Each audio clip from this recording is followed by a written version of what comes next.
I'm Jesse Schule, and this is WagerTalk.com. We're taking a look at Friday's college basketball card. We've got a couple big games for you, one in the Big East and one in the Atlantic 10. Let's start with Marquette at Villanova.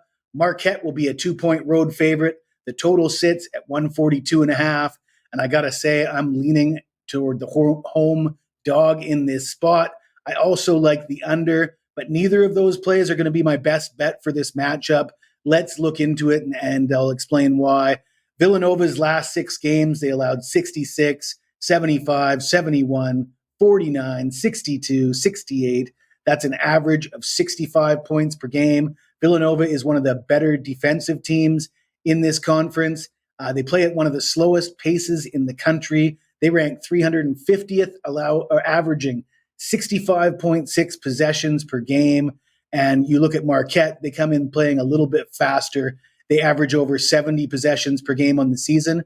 You look at their last 3 games, however, they're averaging just 66.5 possessions per game, which makes sense at this time of year, a little bit elevated emphasis on defense. These games mean a little bit more, and I think we'll see that here with Villanova as a home dog. I'm not going to play the side. Let's look at Villanova at home. Their last 3 home games, they actually beat St. John's. They beat Xavier. They did lose to Creighton, but the score was 62-60. I'm looking at the Marquette team total sitting at 71.5. I think if St. John's can't score more than 71 on Villanova, it's going to be tough for Marquette to do so. I know Marquette has won 8 straight in this series. They've covered in all 8 of those wins. This time, though, I like Villanova, and we're going to go with the team total under 71.5 for Marquette. By the way, we do have some specials available at WagerTalk.com, and I am particularly hot right now. My overall record since Super Bowl Sunday, 19-6-1. That's 76% winners.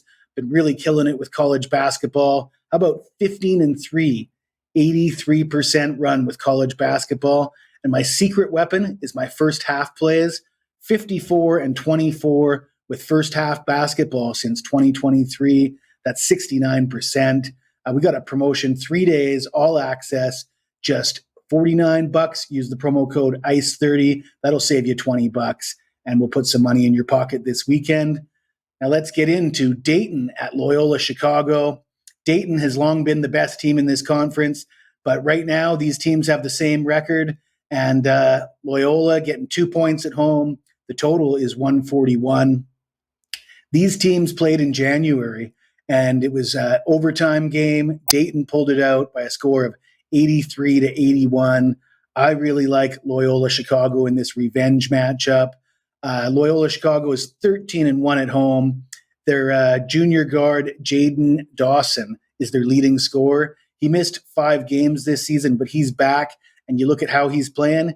He scored 24, 26, and 24 in his last 3 games against Davidson, St. Louis, and Richmond. Loyola Chicago getting points. I think they got the wrong team favored here. I mentioned my first half basketball record. We got a home team catching points here, and I think when you got home court advantage, the advantage is even more so in the first half. You often see home teams come out strong. Let me give you an example of such. Just a couple days ago, I had West Virginia for the first half. Now, West Virginia was at home against Cincinnati. They were a 3.5-point favorite. I had West Virginia for the first half. I had already cashed my ticket. But bettors who had West Virginia minus 3.5, they saw West Virginia blow a 9-point lead in the final 10 seconds of the game. Cincinnati with back-to-back 3-pointers, a 3, intercepted the inbounds pass, another 3, and West Virginia wins by 3. 3.5 tickets are no good. I think betting on the first half of these games is often a better play. We're going to do that here. You can get Loyola Chicago +1 for the first half. I think that's the best bet for this matchup.